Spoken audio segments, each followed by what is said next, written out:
a blend of expensive wood varnish, paint thinner, and something else. Something sickeningly sweet that chills you to the bone.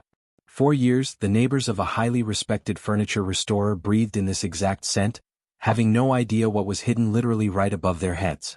This is a story of meticulous order, a fatal mistake, and an attic that held the dark secrets of the missing. Are you ready to uncover the truth? Then listen closely. The heavy, humid air of Columbus, Ohio in the summer of 1988 didn't just sit on the skin. It pushed against it like a wet wool blanket. In the historic district near German Village, the old Victorian houses stood like silent, decaying sentinels, their ornate gables hiding secrets behind layers of peeling lead paint. It was here, in the shadow of a tilting sycamore tree, that the house at 412 South Grant Avenue breathed. But it didn't breathe life. It exhaled a faint, sickly sweet odor, a cloying mixture of high-grade linseed oil, turpentine, and something else, something organic and ancient that skipped the nose and went straight to the back of the throat. Mrs. Gable, who lived next door, often paused on her porch, squinting through her thick bifocals at the dark windows of the third-floor attic. She blamed the smell on the chemicals. After all, Arthur Gaines was a master of his craft. He was the man you called when a 19th-century mahogany sideboard needed to be brought back from the dead. He was a man of precision, a man of silence, and a man who understood the grain of wood better than the hearts of people. But even Mrs. Gable, with her fading senses, felt a shiver when the wind shifted just right, carrying a scent that reminded her of a butcher shop left open in the July sun. Inside the workshop on the ground floor, the atmosphere was clinical. Arthur Gaines stood over a trestle table, his sleeves rolled up to his elbows, revealing forearms corded with the lean muscle of a man who spent 10 hours a day sanding and planing. He was 42, with thinning salt and pepper hair and eyes the color of flint. He didn't move with haste. Every gesture was calculated, every stroke of the sandpaper followed a predetermined path. To Arthur, the world was a series of surfaces to be smoothed, defects to be filled, and messes to be hidden. "The humidity is rising, Elias," Arthur said, his voice a low, melodic baritone that didn't match the hardness of his eyes. "The walnut is going to swell if we don't get the sealant on before the storm hits." From the shadows of the back room, a younger, broader man emerged. Elias Thorne was 28, with the heavy brow and restless hands of someone who couldn't stay still. He was the muscle, the apprentice, and the shadow. While Arthur was the surgeon of timber, Elias was the brute force.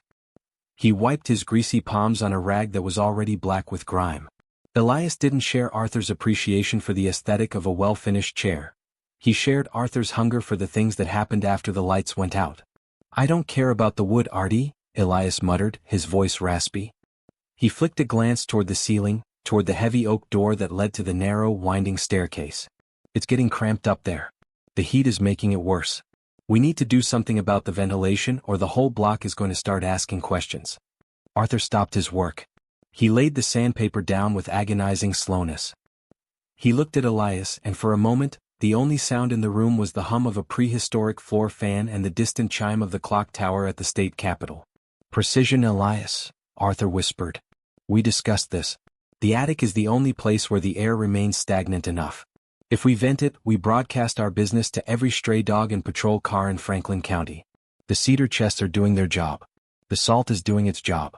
If you can't handle the atmosphere of our success, perhaps you aren't suited for the collection." Elias flinched. He feared Arthur's lectures more than he feared the police. Arthur had found him 3 years ago, a drifter working the loading docks, a man with a violent streak that he couldn't control. Arthur hadn't judged him. Arthur had refined him. He had taught Elias that violence was a tool like a chisel, and that if used correctly, it could create something permanent. "I can handle it," Elias said, dropping his gaze to the sawdust-covered floor. "I'm just saying. It's been 3 weeks since the girl from the diner. She's settling. But the space is getting tight." Arthur turned back to his workbench. He picked up a small silver-handled pick, a tool meant for cleaning intricate carvings, but one he had used for far more delicate restorations. "Then we shall make room," Arthur said. "But not tonight. Tonight we have a reputation to maintain. Mr. Henderson is coming by at 6 to check on his grandfather's desk. He is a man of detail, Elias. He notices the smallest scratch. We must ensure that when he looks at his inheritance, he sees only beauty. He must never suspect that the very wood he touches was polished while 3 stories above him, the world's forgotten souls were being turned into dust." Arthur smiled then, a thin, bloodless line. He enjoyed the duality. To the people of Columbus, he was the artisan of the old world, a relic of craftsmanship in a city trying to modernize. He was the man who saved history. They didn't realize that he was also the man who ended it. He walked over to the sink, washing his hands with a harsh, abrasive soap that smelled of lemons and lye. He scrubbed until his skin was raw and red, a ritual he performed dozens of times a day. He hated the feeling of being unclean. He hated the idea of a stray hair, a drop of sweat, or a flake of skin connecting him to the chaos of the world outside. "Go upstairs, Elias," Arthur commanded without looking back. "Check the seals on the third trunk. Add more lime if necessary. And for heaven's sake, stop pacing. The floorboards in this house have a way of whispering to the neighbors." Elias nodded and disappeared into the gloom of the stairwell. Arthur stayed in the workshop, listening to the rhythmic creak of the stairs. He looked out the window at the street. A blue Ford Taurus drove by, its headlights flickering on as the evening gloom began to settle over the city. A young woman was walking a golden retriever on the sidewalk, her laughter echoing faintly through the glass. Arthur watched her with the detached interest of a hawk watching a field mouse. He noted the color of her coat, the swing of her bag, the rhythm of her gait. He wasn't looking for a lover or a friend. He was looking for his next project. He was looking for someone whose absence would leave no hole in the fabric of Columbus, someone whose story he could end and then rewrite in the silence of his attic. As the first heavy drops of a summer thunderstorm began to pelt the window pane, Arthur Gaines turned off the main light. In the darkness, the scent of linseed oil seemed to grow stronger, masking the rot, waiting for the next layer of varnish to be applied to his grim masterpiece. The relationship between Arthur Gaines and Elias Thorne was not born of friendship, but of a mutual recognition of broken machinery. In 1985, Columbus was a city caught between its cowtown past and its aspirations of becoming a corporate hub. While the shiny glass of the nationwide insurance building rose downtown, the short north was still a jagged landscape of derelict warehouses and dive bars where men went to disappear. It was in one of those bars, a windowless hole called the Rusty Nail near the rail yards, that Arthur first saw Elias. Arthur wasn't a drinker, he was an observer. He sat in a corner booth, sipping a club soda from a heavy glass tumbler, watching a young man with shoulders like an ox struggle to contain a simmering rage. Elias had been a loader for a local freight company, a job that rewarded his strength but punished his temperament. That night, a drunk had spilled a beer on Elias's boots, and for a split second, Arthur saw something in the young man's eyes that most would call madness. Arthur called it raw material. When the fight spilled into the alleyway, Arthur followed. He watched from the shadows as Elias systematically dismantled the other man, not with the frantic energy of a brawler, but with a terrifying, silent efficiency. When Elias finally stopped, breathing hard, his knuckles split and bleeding onto the damp asphalt, Arthur stepped into the light of a flickering street lamp. "You have a gift for demolition," Arthur had said, his voice as smooth as polished oak. "But you lack the discipline of reconstruction. You're going to kill someone in a gutter, Elias, and the state of Ohio will put you in a cage because you were too messy to hide the scrap." Elias had lunged at him, but Arthur didn't flinch. He simply held up a hand, a calm, authoritative gesture that stopped the younger man in his tracks. "I have a workshop. I have old houses with thick walls. And I have a need for someone who doesn't ask questions but knows how to lift heavy burdens. Come work for me and I will teach you how to make your impulses permanent." For the next 3 years, the Victorian on South Grant Avenue became their fortress. Arthur taught Elias the trade of restoration, but the true apprenticeship happened after midnight. He taught Elias that a body was just another piece of furniture, something that could be disassembled, treated with chemicals to slow the natural processes of decay, and stored away. Arthur's philosophy was rooted in a deep-seated hatred for the imperfections of the living. To him, people were loud, unpredictable, and messy. Once they were processed, however, they became static. They became part of his collection, silent witnesses to his genius. He chose the attic because heat rises, and in the stifling Ohio summers, the temperature under the slate roof would reach 110 degrees, mummifying the remains he tucked away in custom-built cedar trunks. "Look at the grain, Elias," Arthur whispered one evening in 1989, pointing to a slab of cherry wood they were prepping for a dining table. "See how the growth rings tell the story of the tree? Every scar, every drought, every infestation is recorded here. People are the same but they lie about their scars. We are the only ones who see the truth." Elias nodded, though he didn't truly understand the poetry. For him, the thrill was in the hunt and the sudden violent transition from life to silence. He liked the weight of a body in his arms. He liked the way the stairs groaned under his feet as he carried their projects up to the third floor. He was the beast to Arthur's architect. By 1990, the atmosphere in Columbus was changing. The police were becoming more organized, and the city's rapid growth meant more eyes on the streets. Yet, the duo remained invisible. They were the furniture guys. They drove a nondescript tan Chevy van with a ladder rack. They wore grease-stained Dickies work shirts with Gaines and Company embroidered over the pocket. They were the invisible labor that kept the wealthy homes of Bexley and Upper Arlington looking prestigious. The house on South Grant Avenue was a masterpiece of deception. The first floor was the showroom, smelling of lemon wax and expensive wood. The second floor was Arthur's living quarters, as sterile as an operating room.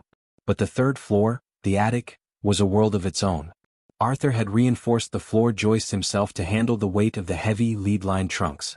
He had installed a series of industrial-strength fans that didn't vent outside, but instead circulated air through a complex filtration system of activated charcoal and lime. "The neighbors think the smell is the old-world finish I use," Arthur told Elias as they stood on the landing of the second floor. "They associate the scent of rot with the scent of history. It's a marvelous irony, isn't it?" But even as they perfected their craft, the city was closing in. Missing persons reports were piling up at the Columbus Police Department headquarters on Marconi Boulevard. A waitress from a diner on High Street. A hitchhiker last seen near the Greyhound station. A runaway from the suburbs. These were the lost souls of the Midwest, and while the police lacked a pattern, the sheer volume of disappearances was starting to create a low-frequency hum of anxiety in the local news. Arthur felt it. He could sense the shift in the air like a change in barometric pressure before a tornado. He knew that for their partnership to survive, they would have to be even more selective. But Elias was becoming restless. The raw material Arthur had found in the alleyway was starting to warp. Elias didn't just want to hide the scrap anymore. He wanted to see the city bleed. "We need to be careful, Elias," Arthur warned as they loaded a restored armoire into the van. "The police are like termites. You don't see them until they've already hollowed out the wood. One mistake, one stray thread, and the whole structure collapses." Elias just grinned, showing a row of slightly crooked teeth. "Don't worry, Artie. As long as we keep the attic locked, we're kings of this hill. Nobody looks up. They only look at what's in front of their faces." Little did Elias know the stray thread had already been pulled. In a small, cramped office at the precinct, a young detective named Miller was staring at a map of the city, sticking red pins into a cluster of disappearances that all seemed to circle a 3-block radius in the South End. To understand the architecture of a crime, one must look at the first mistake, the first knot in the wood that threatens to split the entire plank. For Arthur Gaines and Elias Thorne, that knot was tied in the late autumn of 1985, long before the attic was a tomb. It was the night they stopped being a master and an apprentice and became something the state of Ohio would eventually call the Artisans of Death. The victim was a man named Marcus Reed. He wasn't a saint, but he wasn't a ghost either. He was a small-time grifter who frequented the same dive bars as Elias, a man who survived by spotting marks and leaning on them for $20 here and a watch there. Marcus had made the fatal error of thinking Arthur Gaines was a soft target, an older man with expensive tools and a quiet disposition. It happened on a Tuesday night. The rain in Columbus was turning to sleet, glazing the cobblestones of South Grant Avenue in a treacherous sheen of ice. Marcus had followed Arthur from the Rusty Nail to the workshop, slipping through the back alley where the delivery bay door didn't quite latch. Arthur was in the back, meticulously cleaning a set of chisels, when he heard the scrape of a boot on the floorboards. He didn't turn around. He didn't reach for a phone. He simply watched the reflection of the intruder in the polished surface of a grandfather clock's brass pendulum. "You've got a lot of nice things in here, old man," Marcus had sneered, brandishing a flick knife that looked like a toy in the vastness of the workshop. "I figure a guy who spends his life polishing dead people's trash must have a safe full of cash." Arthur turned slowly. His face wasn't fearful, it was offended. He looked at Marcus's muddy boots on his clean sawdust. He looked at the cheap, mass-produced knife. "You're vibrating, Mr. Reed," Arthur said calmly. "Your heart rate is visible in your neck. You're a poorly tuned instrument. You don't belong in a room of this quality." Before Marcus could respond, a shadow detached itself from the stack of lumber in the corner. Elias hadn't been seen, but he had been felt. He moved with the heavy, silent grace of a predator. With one hand, Elias caught Marcus's wrist. The sound of the bone snapping was as sharp as a dry twig in a vise. The knife clattered to the floor. The struggle was brief and ugly. Elias didn't use a tool, He used his hands, driven by a primal urge that Arthur had spent months cultivating. When it was over, Marcus Reed lay on the workshop floor, his imperfections finally stilled.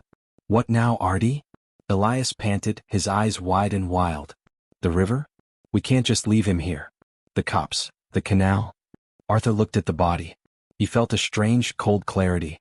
The river was for amateurs. The river gave things back. Eventually, the gases of decomposition would turn a secret into a buoy. No, Arthur wanted something permanent. He looked up at the ceiling, toward the third floor that was currently used for storing excess mahogany and oak planks. "He stays," Arthur whispered. "He stays right here. We're going to treat him like the wood, Elias. We're going to dry him out. We're going to preserve him." That night was the first test of their macabre engineering. They didn't have the sophisticated filtration systems yet.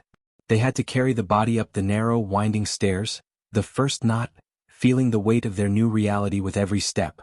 The attic was freezing, the wind whistling through the old slate shingles. Arthur spent the next 48 hours in a fever of dark creativity. He didn't just hide the body, he built for it. He constructed a double-walled chest of aromatic red cedar, known for its ability to mask scents and repel insects. He lined the bottom with 5 inches of industrial rock salt and powdered lime, supplies he usually kept for treating raw hides and specialty finishes. "The salt pulls the moisture, the lime prevents the gas," Arthur explained to a pale Elias as they lowered Marcus into his final resting place. "The cedar provides the cover. It's a closed system. A vacuum of silence." But the technical challenges were immense. The first week, the smell began to seep through the floorboards. Arthur realized the attic floor wasn't airtight. He spent a frantic weekend ripping up the floorboards, laying down sheets of heavy-duty polyethylene, the kind used in basement waterproofing, and sealing the seams with hot tar. He then reinstalled the floor, sanding it down so perfectly that no one would ever know it had been disturbed. "This is the foundation," Arthur said, standing over the sealed cedar trunk. "Every person has a rhythm. Every crime has a frequency. If we match the frequency of the house, we become part of the background noise. We are the furniture, Elias. We are the walls." 4 months they waited for the police to knock. They listened to the news on the radio, local stations like WBNSM, waiting for Marcus Reed's name to pop up. It never did. Marcus was a man without a family, a man whose disappearance was blamed on a debt or a sudden move to Cincinnati. The success of the first knot changed them. For Elias, it was the realization that he could kill and get away with it. For Arthur, it was the realization that he could curate humanity. The attic was no longer just a storage space, it was a gallery. By the spring of 1986, the smell of the lime and cedar had blended into the permanent aroma of the house. Arthur had added a second trunk, then a third, preparing for the future. He began to study chemistry more deeply, ordering specialized resins and sealants from catalogs, telling the suppliers he was working on a revolutionary new preservation technique for antique veneers. The first murder had been a necessity of defense. The ones that followed, the collection, would be a matter of choice. By 1987, the workshop on South Grant Avenue had become a well-oiled machine of disappearance. Arthur Gaines had mastered the art of the social camouflage. He joined the Columbus Historical Society and began attending charity auctions at the Deschler Wallach Hotel. He was the soft-spoken expert who could identify a Chippendale leg from across a ballroom. This refined persona was a structural beam. It supported the weight of the darkness he kept in his attic. The collection grew with a rhythmic, almost industrial regularity. These weren't crimes of passion, they were acquisitions. The second piece was a young man named Jeffrey, a drifter who had been hired for a day's labor to move a shipment of heavy white oak. Elias had scouted him near the Greyhound station on Town Street. Jeffrey was the perfect raw material: no family in Ohio, a duffel bag full of mismatched clothes, and a habit of not being missed. He vanished between a ham sandwich at noon and the sunset over the Scioto River. The third was Sarah, a night shift waitress from a 24-hour diner near the Ohio State University campus. She had made the mistake of accepting a ride from the polite gentleman in the tan van, when her car wouldn't start in the freezing rain of November. Arthur liked her hands, long, slender fingers that reminded him of the delicate carvings on a French vanity. He kept her rings in a velvet-lined drawer in his workbench, a secret catalog of his restorations. The fourth was perhaps their most daring acquisition, a mid-level city clerk named Harold who had come to the workshop to haggle over the price of a roll-top desk. Harold was a man of patterns, but Arthur knew how to disrupt a pattern. He waited until the street was empty, the late-night mist rolling off the river and swallowing the street lamps. The secret to the conveyor, Elias, Arthur whispered as they worked late into the night, is that we don't hunt. We harvest. We look for the grain that is already loose, the pieces of society that are already splintering off. The attic was now home to 4 custom-built cedar sarcophagi. Arthur had refined the process. He no longer just used rock salt and lime. He had begun experimenting with vacuum-sealed heavy-duty plastic liners, a new technology he'd sourced from an industrial packaging firm in Cleveland. He told the salesman he was shipping sensitive organic dyes that couldn't be exposed to oxygen. Inside the attic, the heat was a physical presence. The sun beat down on the slate roof, turning the space into a kiln. But the smell was contained. Arthur had installed a secondary false ceiling in the attic, creating a dead air space that acted as an insulator. He spent his Sunday mornings up there, sitting on a stool in the dim light of a single 40-watt bulb, listening to the muffled sounds of the city below. He felt like a god in a tomb. Elias, however, was beginning to vibrate at a different frequency. The conveyor of silence was too quiet for him. He started taking risks. He would drive the van through the short north at night, slowing down near lone pedestrians, his hand white-knuckled on the gearshift. "They're looking for them, Artie," Elias said one night, tossing a crumpled copy of the Columbus Citizen-Journal onto the workbench. The headline was small, buried on page 6, "Police probing string of unexplained disappearances in South End." Arthur didn't look up from his chisel. Of course they are looking. It is the nature of the lost to be sought. But they are looking for a monster in a sewer, Elias. They are looking for blood in the streets. They aren't looking for a master craftsman with a membership at the Columbus Museum of Art. Arthur's confidence was his armor. He had recently finished a restoration for a high-ranking judge in Franklin County. The judge had been so impressed that he'd invited Arthur to a private dinner. Arthur had sat there, sipping expensive sherry, discussing the integrity of old structures, while the judge's wife complimented him on his gentle soul. But the conveyor was about to hit a snag. The city clerk, Harold, had left something behind, not at the workshop but in his own office. A small, handwritten note on a desk calendar. 4 p.m., Gaines' workshop. Desk. It was a tiny detail, a microscopic splinter in the wood. In the 1980s, without digital databases, such a note could sit unnoticed for weeks. But eventually a filing clerk would see it. Eventually, a detective would ask why a city official had vanished on his way to see a furniture restorer. "We need to pause, Elias," Arthur said, sensing the shift. "The wood is getting too hot. We need to let it settle." But Elias wasn't listening. He had already set his sights on the 5th piece. He wanted someone who would be noticed. He wanted the thrill of the high-stakes gamble. He didn't realize that in the world of Arthur Gaines, a gamble was just another word for a flaw. The summer of 1991 brought a heat wave to central Ohio that felt biblical. The tarmac on High Street bubbled, and the air in the South End was thick with the smell of stagnant river water and exhaust. Inside the house on South Grant Avenue, the tension between the two men had become as warped as a piece of green timber left in the sun. Arthur Gaines was a man of ritual, but Elias Thorne was becoming a man of impulses. The conveyor of silence had been disrupted by Elias's growing arrogance.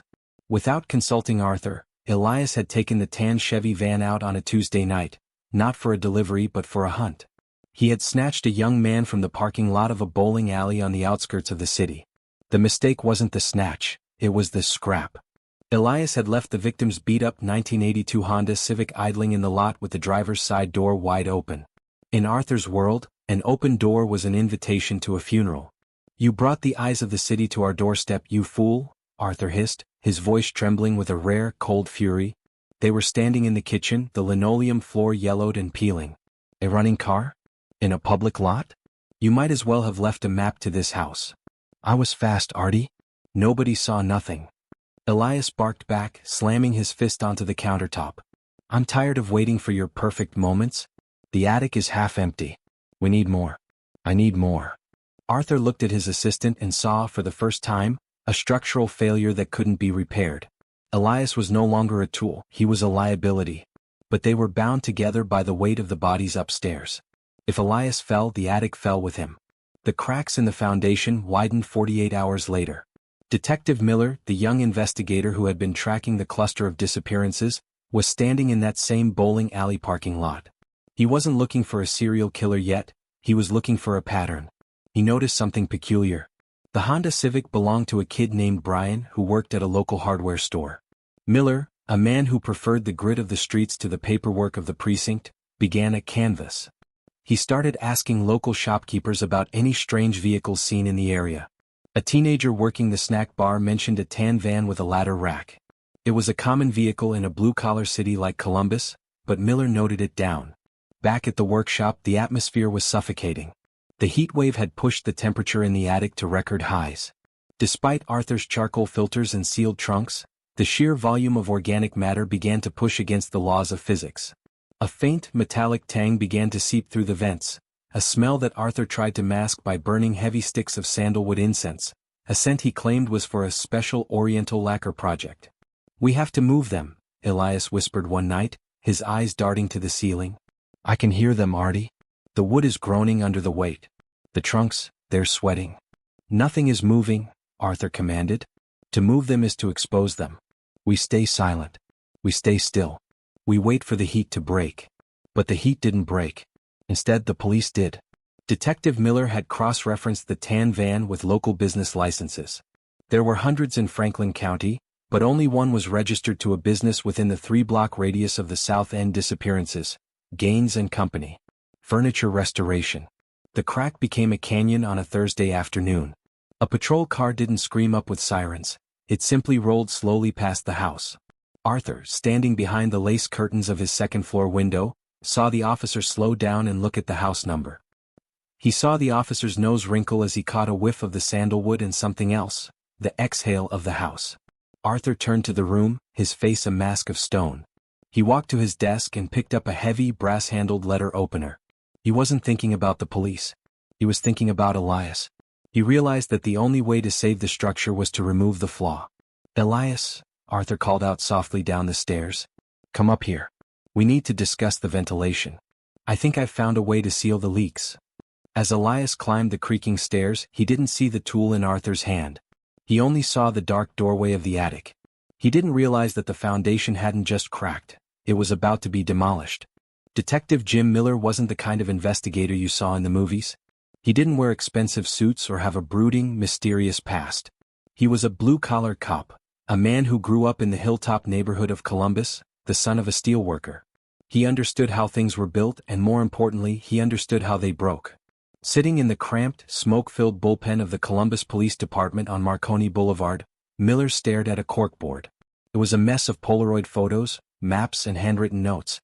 He had 4 names circled in red: Jeffrey, Sarah, Harold, and the latest, Brian. On the surface they had nothing in common. A drifter, a waitress, a city clerk, and a hardware store kid. "They don't fit, Jim," his partner, Sergeant Kowalski, said, leaning over with a styrofoam cup of black coffee. "No sexual assault pattern, no ransom, no bodies. Maybe they just all headed for Florida. People get tired of the Ohio gray, you know?" "Not Harold," Miller muttered, tapping a pencil against his teeth. "Harold had a pension, a wife, and a desk he'd sat at for 15 years. He doesn't go to Florida without his luggage. And he had an appointment." Miller pointed to a photocopy of Harold's desk calendar. 4 p.m., Gaines' workshop. "I visited the place," Miller continued. "Just a drive-by. It's one of those old Victorians on South Grant. It looks like a postcard. But when I rolled the window down, I got a hit of something. My dad used to take me to the rendering plants outside of town when I was a kid. You never forget that smell. It's sweet, like rotting fruit mixed with copper. The guy's a furniture restorer, Jim. They use 1,000 chemicals. Lacquer, thinner, stripper, it all stinks," Kowalski countered. "Maybe," Miller said, standing up and grabbing his trench coat. "But lacquer doesn't make the hair on the back of your neck stand up. I'm going to pull the property records. I want to know the layout of that house." While Miller was digging through the dusty archives of the Franklin County Recorder's office, the atmosphere at 412 South Grant was nearing a flashpoint. Arthur had failed to remove the flaw. Elias had been suspicious, staying out of reach, his eyes darting toward the brass letter opener Arthur had tried to conceal. The partnership was no longer a collaboration, it was a Cold War. Arthur realized he was being watched.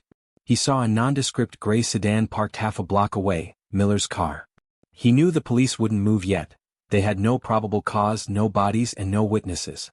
In 1991, without DNA profiling being a common tool for local precincts, the police needed a smoking gun. Or in this case, a smoking attic. Arthur began this sanitization. He worked through the night not on furniture but on the house itself. He used industrial-grade bleach to scrub the stairs. He reinforced the seals on the cedar trunks with fresh layers of tar and wax. Every time he heard a floorboard creak, he looked at the heavy oak door leading to the third floor. "They're coming, aren't they?" Elias asked, standing in the doorway of the workshop. He looked haggard, his skin sallow from the heat and the stress. "Only if you give them a reason to enter, Elias," Arthur said, his voice a chilling monotone. "Go to the hardware store. Buy 3 more bags of lime and a gallon of formaldehyde. Use the van but take the long way around. If they follow you, keep driving until you reach the county line. And if they stop me?" Arthur looked at Elias with a terrifying blankness. "Then you become part of the history of this city, Elias. One way or another." Miller, meanwhile, had found what he was looking for. The blueprints for the house showed a massive attic space, originally designed as servants' quarters, but later walled off during a 1950s renovation. According to the records, Arthur Gaines had applied for a permit in 1986 to reinforce the flooring for heavy equipment storage. Heavy equipment. Miller looked at the map. The house sat on a slight rise. In the summer heat, any odors would be carried by the prevailing winds directly toward the neighbors' porches. He remembered his conversation with Mrs. Gable, the neighbor who had complained about the chemical smell. "It's not equipment," Miller whispered to himself. "It's a graveyard." He didn't have enough for a search warrant, not yet. He needed a victim's blood, a weapon, or a witness. He decided to play a dangerous game. He decided to walk into the lion's den. At 4:30 p.m., the bell above the workshop door chimed. Arthur Gaines looked up from a mahogany chair leg to see Detective Miller standing in his showroom, his badge out, his face unreadable. "Mr. Gaines?" Miller asked, his voice echoing in the quiet room. "I'm Detective Miller with the CPD. I was wondering if you could help me with a missing persons case. It seems a friend of mine, Harold, had an appointment with you the day he disappeared." The game of cat and mouse had officially begun. The blue collars were finally at the door. The air inside the showroom was thick with the scent of beeswax and the unspoken weight of Miller's question. Arthur Gaines did not flinch. He laid his carving tool down with the deliberate grace of a priest at an altar. He looked at the badge, then at the man holding it, his flint-colored eyes reflecting nothing but professional courtesy. "Harold," Arthur said, the name rolling off his tongue like a familiar varnish. "A delightful man. He was interested in a roll-top desk, as I recall. He was here for perhaps 20 minutes. He found the price of the restoration a bit steep. We shook hands and he left through that door. I haven't seen him since." Miller leaned against a heavy oak sideboard, his eyes roaming the room.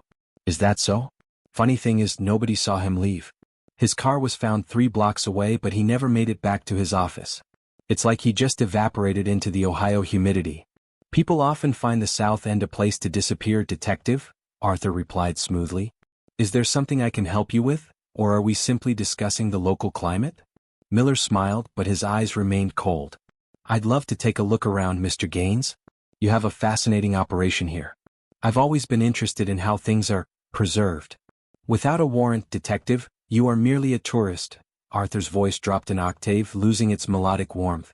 "And I am a very busy man. If you'll excuse me, I have a deadline." Miller nodded, stepped back toward the door and paused. "You know, Mr. Gaines, wood is a lot like people. It holds on to things.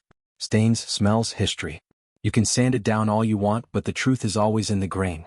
I'll be seeing you soon." When the door closed, the silence that followed was deafening.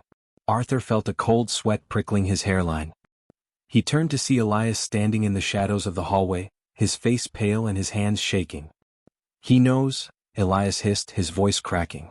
"He was looking at the stairs, Artie. I saw him. We have to get out. We have to leave everything." "Quiet," Arthur commanded, his composure finally snapping. "If we run, we confirm everything. We are under siege now. We don't move, we don't hunt, and we don't speak. We wait for the detective to realize he has nothing but a smell and a hunch." But the siege wasn't just outside, it was inside. For the next 3 days, Miller parked his gray sedan across the street, a visible, taunting presence. He sat there through the sweltering heat, drinking lukewarm coffee from a thermos, watching the house. He watched Elias come and go with bags of lime, noting every movement. Inside the house, the heat wave reached its peak. The temperature in the attic soared to 120 degrees. The pressure inside the sealed cedar trunks began to build as the organic gases expanded. The charcoal filters were failing, overwhelmed by the sheer mass of the collection. A dark, oily stain began to appear on the ceiling of the second-floor hallway, right beneath the largest trunk. Elias was losing his mind. He spent his nights pacing the workshop, muttering to himself, convinced he could hear the victims scratching at the lids of their wooden prisons. "They're talking to me, Artie," he whispered, clutching a heavy mallet. "They're telling me it's time to open the windows. They want to breathe." Arthur realized the situation was terminal. The foundation was no longer just cracked, it was liquefying. He looked at the dark stain on the ceiling and knew that within hours, the house would betray them. "Elias," Arthur said, his voice eerily calm as he stood in the workshop at 3 a.m. "You're right. We need to vent the attic. Go up there. Open the small window in the gable. Just a crack. I'll stay here and watch the street." Elias nodded eagerly, his eyes glassy. He scrambled up the stairs, his heavy boots thudding against the wood. Arthur watched him go, then slowly reached for a heavy canister of industrial solvent and a box of long-reach matches. He didn't plan on being caught. He planned on a controlled demolition. As Elias reached the third floor and fumbled with the latch of the small hidden window, the smell hit him like a physical blow. It was the scent of his own work, refined and concentrated. He turned to look at the trunks, and in the dim light, he saw the oily moisture weeping from the seams. Downstairs, Arthur stood at the base of the stairs, the canister in his hand. He looked at the front door, then at the ceiling. He was ready to burn the history he had so carefully curated. But before he could strike the first match, a thunderous crash echoed from the front of the house. The front door didn't just open, it exploded off its hinges. "Police. Search warrant. Stay where you are." Miller hadn't waited for a body.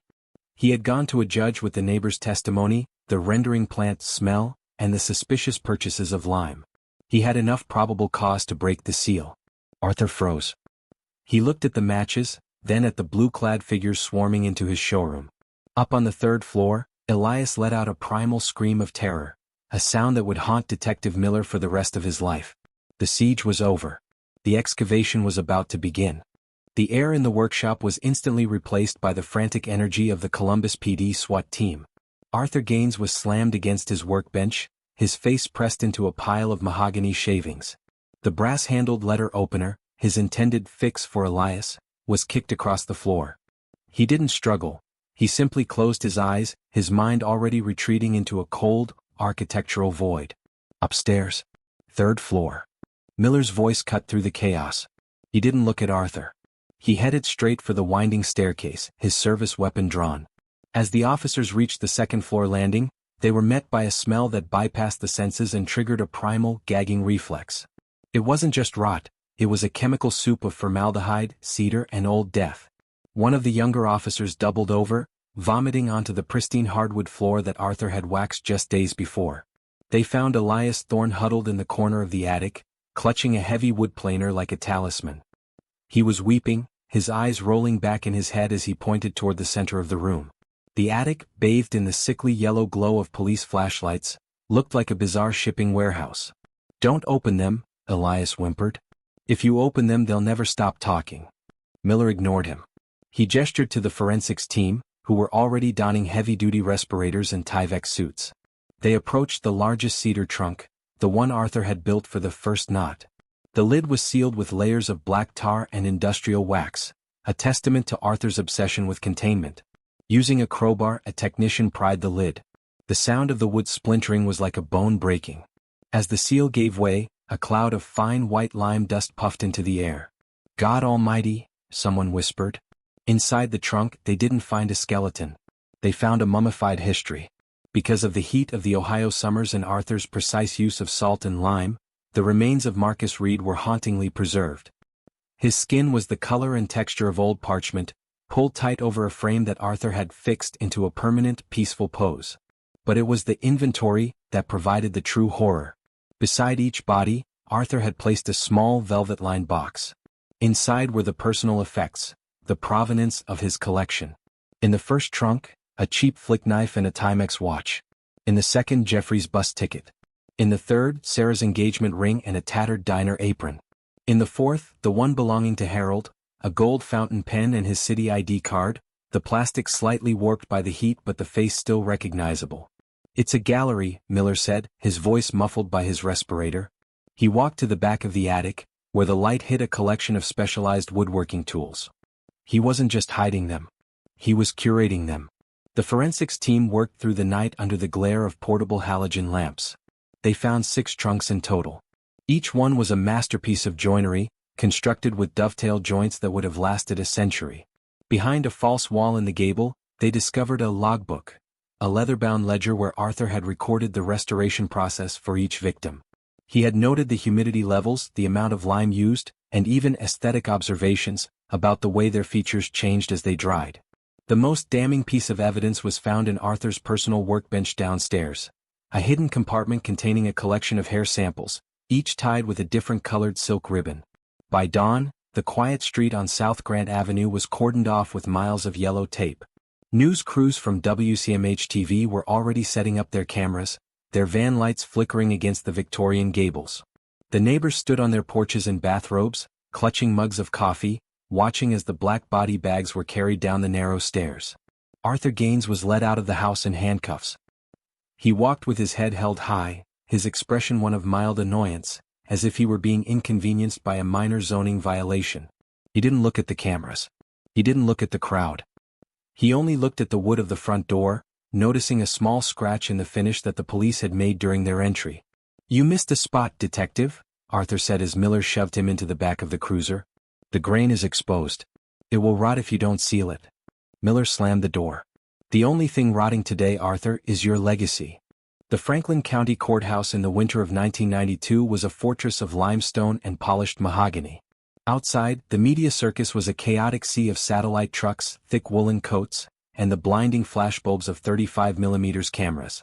The trial of the Artisans of Death had gripped the Midwest, transforming Arthur Gaines and Elias Thorne from invisible blue-collar workers into the focal point of a deeply unsettled city. Inside courtroom 4B, the air was stiflingly dry. Arthur Gaines sat at the defense table, wearing a tailored charcoal suit that fit his lean frame perfectly. He did not look like a monster. He looked like a university professor, his flinty eyes quietly analyzing the dovetail joints on the judge's bench. He seemed entirely disconnected from the reality of his situation, annoyed only by the squeak of his public defender's leather shoes. At the opposing table, Elias Thorne was a portrait of ruin. He had lost 30 pounds in the county jail. His broad shoulders were hunched, his hands trembling violently as they rested on his knees.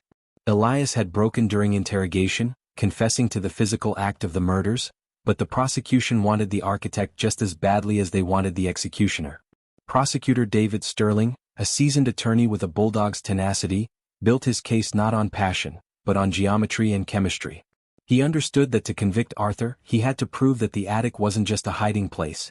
It was a factory of death designed by a master craftsman. "Ladies and gentlemen of the jury," Sterling began, his voice echoing off the high ceilings. "The defense will tell you that Elias Thorne is a violent, unstable man who terrorized his employer into compliance. They will say Arthur Gaines was merely a hostage to Mr. Thorne's bloodlust.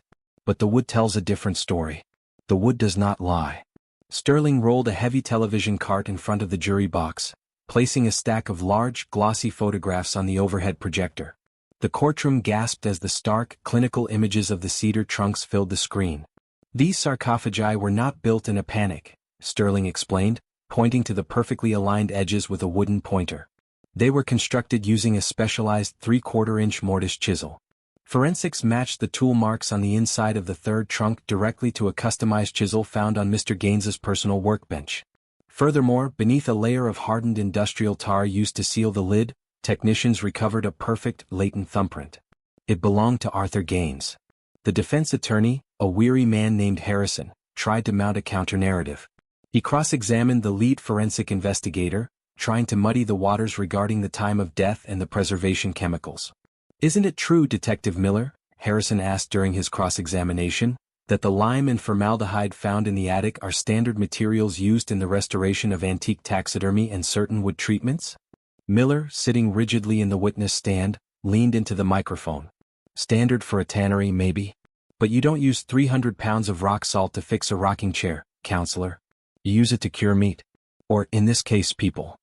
The absolute climax of the trial came on the 8th day, when the prosecution introduced Exhibit G, the logbook. Sterling placed the leather-bound ledger on the projector. It wasn't a diary of a madman filled with frantic scribbles. It was a ledger of terrifying, sociopathic precision. The handwriting was elegant, written in drafting ink. Sterling read aloud from a page dated November 14, 1987. Subject 3. Female. Initial moisture extraction progressing as expected. Applied secondary layer of calcium hydroxide to counteract the premature swelling of the epidermal layer. The cedar casing is maintaining a perfect vacuum. Her silence is finally beautiful. Arthur closed his eyes in the courtroom, not in shame but in frustration.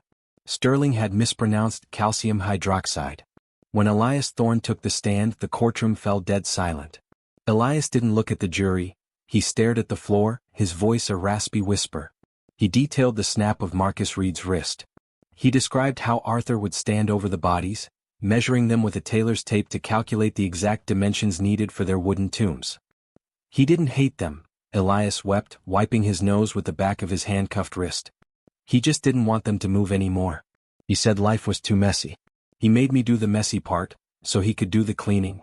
In his closing arguments, Sterling walked over to the defense table and pointed directly at Arthur. He is a man who worshipped perfection so deeply that he found humanity to be a stain on his canvas. He did not just commit murder, he curated it. The jury deliberated for less than 10 hours.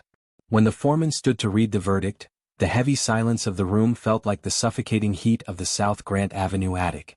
Guilty on all counts of aggravated murder, kidnapping, and abuse of a corpse. The judge's gavel fell with the heavy, final crack of a splitting timber. The structure Arthur Gaines had built to hide his sins had been completely dismantled, leaving him exposed to the harsh, unforgiving light of Ohio justice. The gavel fell, its sharp, wooden crack echoing through courtroom 4B like a gunshot. It was March of 1992. Judge Thomas Caldwell, looking down from his elevated bench, delivered the sentence that the city of Columbus had been holding its breath for. Arthur Gaines, for the premeditated, aggravated murders of 4 individuals, and the monstrous desecration of their remains, I sentence you to death. You will be remanded to the Southern Ohio Correctional Facility, where you will remain on death row until the sentence is carried out. Arthur did not blink. He simply adjusted his cuffs, his face an impassive mask. To his left, Elias Thorne received a life sentence without the possibility of parole, his cooperation with the prosecution sparing him the needle. But Elias's survival was short-lived. Stripped of the twisted guidance Arthur provided, Elias was consumed by the ghosts of his own actions. 3 years into his sentence, Elias was found dead in his cell, having fashioned a crude noose from a torn bedsheet.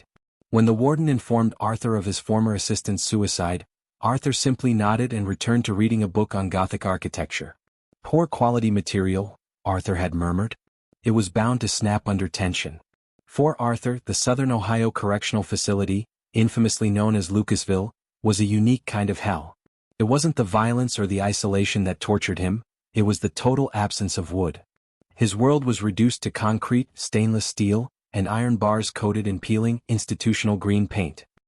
He spent his days staring at the uneven, porous texture of the cinderblock walls, his fingers twitching with the phantom memory of sandpaper and smooth lacquer. He became a model inmate, not out of any sense of rehabilitation or remorse, but because order was the only currency he valued. His 6-by-9-foot cell was kept immaculately clean. He folded his scratchy woolen blanket with geometric precision and arranged his few allotted books by height and spine color. During the chaotic and bloody Lucasville prison riot of 1993, while other inmates burned mattresses and shattered windows, Arthur sat quietly on his bunk, his eyes closed, disgusted by the raw, messy imperfections of human nature unfolding outside his door. 15 years dragged by with the agonizing slowness of sap curing in winter. The appeals process, a mandatory bureaucratic dance in the state of Ohio, ran its course. Arthur's lawyers filed motion after motion, citing procedural errors and questioning the initial search warrant, but the sheer weight of the physical evidence, the logbook, the fingerprints, the chemical receipts, rendered their efforts futile. By the autumn of 2007, Arthur was 61 years old. His salt and pepper hair had turned a stark, blinding white, and his flinty eyes had sunk deeper into his skull. When the governor of Ohio denied his final request for clemency, setting the execution date for November 14, Arthur felt a strange sense of relief. The wait was over. The final layer of varnish was about to be applied. On his final evening, Arthur was moved to the death house. He was offered a last meal. He requested black coffee served at exactly 180 degrees Celsius, though the prison could only provide it reasonably hot, and a single slice of plain white toast. He ate it slowly, chewing with deliberate care, savoring the simple mechanics of consumption. Through the narrow, wire-reinforced window of his holding cell, Arthur watched his last sunset. The sky over the Scioto River Valley bled from a bruised purple into a deep, ashen gray. He thought of his attic on South Grant Avenue. He wondered if the new owners had replaced the heavy cedar floorboards. He wondered if the house still held its breath in the summer heat. He felt no guilt for the lives he had extinguished. His only regret was that his collection had been dismantled, his life's work exposed to the chaotic, unappreciative world. At 9:45 p.m. the guards came. They wore solemn expressions, carrying out the grim choreography of the state. Arthur was led into the execution chamber. The room was sterile, brightly lit with fluorescent tubes, and smelled sharply of isopropyl alcohol. For a fleeting second, the chemical tang reminded him of his workshop, of the solvents he used to strip old paint from antique dressers. It was a comforting scent. He climbed onto the central gurney without assistance. The leather straps were secured across his chest, his arms, and his legs. The execution team moved efficiently, inserting the 4 lines into his veins. The warden, standing in the corner of the room, looked down at him. "Arthur Gaines, do you have any last words?" Arthur looked past the warden, past the one-way mirror where Detective Miller, now a gray-haired captain, stood watching. Arthur stared directly up at the acoustic tiles of the ceiling. "You believe you are erasing me," Arthur said, his voice a dry, papery whisper that still held a trace of its old melodic authority. "But you are only preserving me. I am finished. The grain is sealed." The warden nodded, stepping back into the shadows. The signal was given. The automated system engaged. The first drug, sodium thiopental, flooded Arthur's bloodstream, a heavy, cold wave designed to put him to sleep. Arthur felt the chill creeping up his arm. He closed his eyes. In his fading consciousness, he wasn't in a prison. He was back in the attic. The air was thick and sweet with the smell of cedar and lime. He could hear the low hum of the ventilation fans. Everything was perfectly silent. Everything was perfectly still. As the second and third drugs stopped his lungs and his heart, the master craftsman of Columbus finally became a permanent part of the silence he had spent his life trying to build. The shadows in the attic were gone, leaving only the dark, quiet history of the wood. Thank you for listening to this chilling story to the very end. If you enjoyed this dive into the darkest corners of the human psyche, be sure to subscribe to the channel and leave a like on this video. There are many more unsolved mysteries and terrifying stories waiting for you ahead that you definitely won't want to miss. See you next time.